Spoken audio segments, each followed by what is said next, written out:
Good morning mga kadogo. Ito, magpapaligo muna ako ng aso.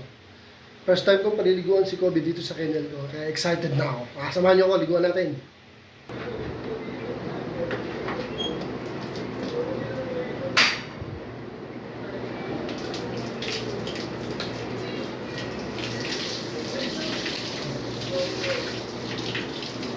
Alright. Good morning mga kadogo. First time ligo ni Kobe. Dito.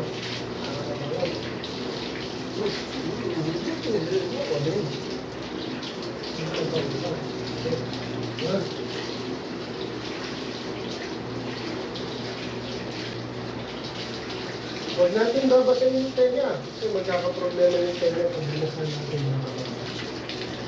Kapag hindi natin babasin yung tenga, lagi natin pagpagkasya na yung tenga. Okay? Hindi natin siya sabunin. Ingatan ng tenga mga kapatid. So, kailangan mo gumamit ng hose. Basta yung tenga, ingatan natin.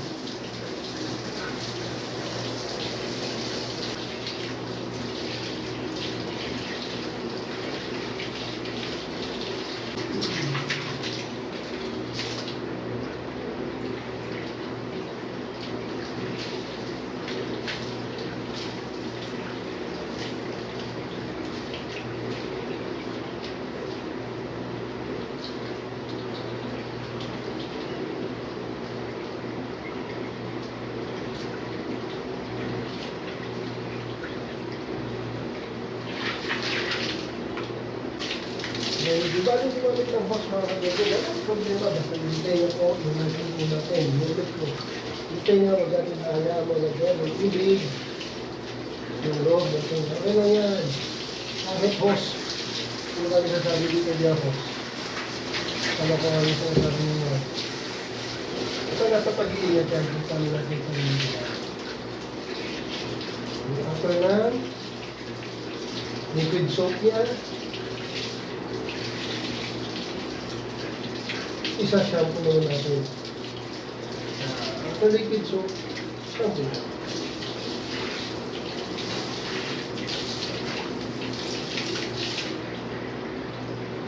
Shampoohan na natin ng top to tail.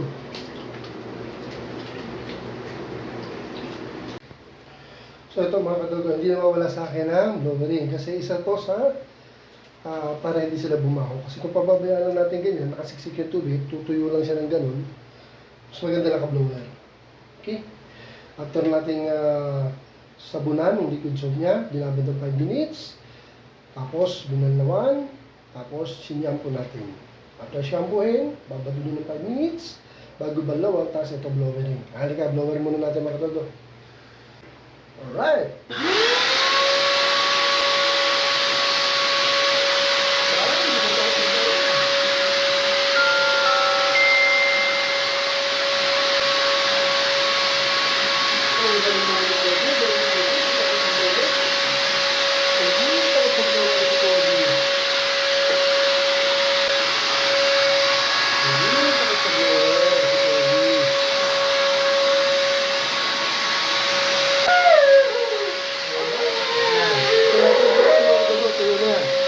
Pinutol na lang natin para hindi gano'n mahaba video.